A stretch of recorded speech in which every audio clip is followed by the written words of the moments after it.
Deuxième vidéo du chapitre 6 pour la deuxième partie. Donc vous avez collé sur votre feuille trois angles qui formaient les angles d'un triangle de manière adjacente. On peut constater que les trois angles, lorsqu'ils sont l'un à côté de l'autre, ils forment un angle plat. Donc ce qui veut dire qu'ils font ensemble 180 degrés.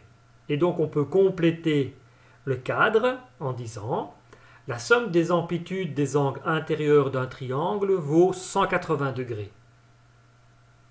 Par rapport au dessin, donc l'amplitude de l'angle A plus l'amplitude de l'angle B plus l'amplitude de l'angle C, ça vaut 180 degrés. Donc l'objectif de ce chapitre, c'est de faire des démonstrations. Démontrer, c'est malheureusement pas construire. Dans une démonstration, on ne peut pas mesurer. Alors pourquoi? Parce que c'est peut-être un hasard. Peut-être on a aussi mal mesuré. Peut-être aussi qu'il y a un triangle dont je n'ai pas d'idée, auquel je ne pense pas, dont la somme des angles intérieurs ne fait pas 180 degrés. Mais alors, comment est-ce que je vais faire?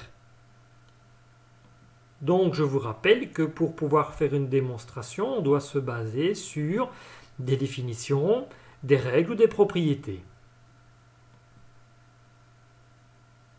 Donc, si je me base sur des règles et des propriétés, ces propriétés ou ces règles ne doivent-elles pas être, elles aussi, déjà démontrées?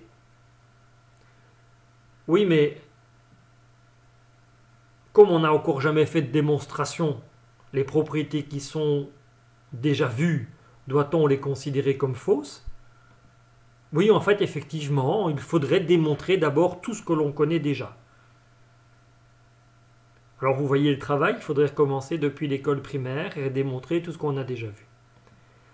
Bon, on ne va pas recommencer tout à zéro, mais on va considérer à partir de maintenant que les propriétés qui sont vues sont vraies et qu'elles ont déjà été démontrées par quelqu'un d'autre. Ce qui est effectivement le cas. Et donc nous on prend le relais et on se plonge dans les démonstrations sur les prochaines propriétés que nous allons voir. Alors une démonstration, ça consiste en quoi? Elle consiste en 4 parties. Il y a le dessin. D'un point de vue géométrique, on fait toujours un dessin. Démonstration en algèbre, on n'en a pas. Sur base du dessin, on va écrire les données, ce qu'on appelle aussi l'hypothèse. Et puis, on va écrire le but de la démonstration, c'est-à-dire la thèse. Donc, on a le dessin, les données et l'objectif qui s'écrit derrière le mot thèse. Sur base de ça, on va écrire une démonstration, donc une suite logique d'argumentation. Et quand l'argumentation est terminée, en principe, sinon c'est pas juste, on doit arriver de nouveau à la thèse. Et si j'arrive à la thèse, la démonstration est réussie. Pour autant que l'argumentation ou les preuves que l'on apporte sont correctes.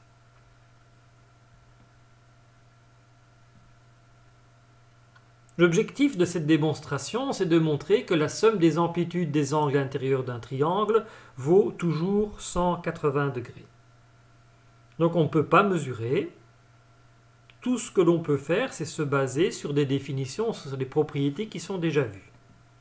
Donc il y a 4 parties à une démonstration. Voici déjà les 3 premières parties. Il y a le dessin qui se base évidemment sur le texte, et on parle d'un triangle. Et donc le triangle, voilà. Ensuite, on va écrire l'hypothèse. L'hypothèse, c'est pouvoir refaire le dessin sans la ligne ou le texte qui est là au-dessus. Donc on se base sur le dessin. Et on doit écrire dans l'hypothèse ce que l'on voit. Moi je vois un triangle et pour être plus précis, on va nommer les sommets et je les appelle ABC. Et donc dans l'hypothèse, on écrit simplement, on a dessiné un triangle ABC. Sans caractéristiques particulières. La thèse, elle, se base sur la fin de la phrase. Généralement, c'est après le verbe. Et ici, on parle de 180 degrés. Et on essaie de montrer que l'amplitude de l'angle A plus l'amplitude de l'angle B plus l'amplitude de l'angle C, ça vaut toujours 180 degrés. Donc, on va faire la démonstration, donc on va essayer d'argumenter pour essayer de montrer que la somme de ces trois angles intérieurs de ce triangle vaut toujours 180 degrés. Alors démontrer, c'est évidemment, c'est pas quelque chose qui tombe du ciel. Il faut réfléchir longtemps. Parfois on trouve pas. Il y a certaines démonstrations qui ont pris 300 ans avant d'être démontrées. Nous, on n'a pas 300 ans devant nous. Et donc, on va essayer d'aller un petit peu plus vite. Et l'idée maîtresse qu'il faut retenir, c'est que pour cette démonstration, on va tracer une ligne droite. Et la droite, on ne va pas la tracer n'importe comment, on va la tracer parallèle à BC et en passant par le point A. Et j'appelle cette droite M. M est une lettre minuscule, je rappelle, c'est pour des droites, les majuscules, c'est pour les points. Et donc, la droite M détermine trois angles autour de A. Il y a l'angle A1, A2 et A3. Et comme c'est une droite, donc l'ensemble des trois angles A1, A2 et A3 forment ensemble un angle de 180 degrés, c'est un angle plat. Ça, c'est déjà la première étape. Pourquoi est-ce qu'on trace une droite parallèle? Parce qu'on vient de voir des propriétés sur des angles avec des droites parallèles. Et une première observation, c'est de dire A1. J'ai un angle A1 et un angle B qui est à l'intérieur du triangle. Et ces deux angles-là, ce sont des angles alternes internes. Ils sont formés par deux parallèles, donc ces deux angles ont la même amplitude. Et donc je peux dire que l'amplitude de l'angle A1 est égale à l'amplitude de l'angle B. Ensuite, deuxième observation, c'est la même chose pour les angles A3 et C. Ce sont deux angles alternes internes formés par deux parallèles, donc l'amplitude de l'angle A3 est égale à l'amplitude de l'angle C. Et on est presque au bout de la démonstration. Parce que si je compile, si je mets ensemble les trois numéros, le 1, le 2 et le 3, j'arrive à l'objectif. Comment? En fait, il faudrait simplement remplacer le A1 par B, le A3 par C, dans la ligne numéro 1. Donc, la ligne numéro 1, on a vu que l'amplitude de l'angle A1 plus l'amplitude de l'angle A2 plus l'amplitude de l'angle A3 était égale à 180 degrés.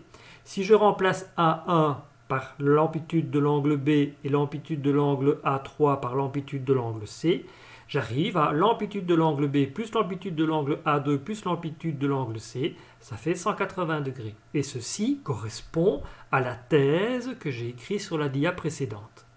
Et donc, j'ai terminé. Je suis arrivé à la fin de ma démonstration. C'est fini.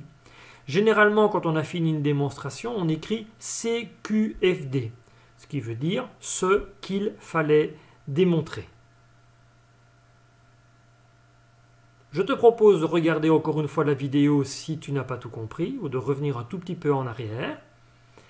Et puis, d'essayer de refaire cette démonstration soit seule, soit sur base de cette vidéo, à la page numéro 5 des feuilles de théorie. Voilà, bon travail!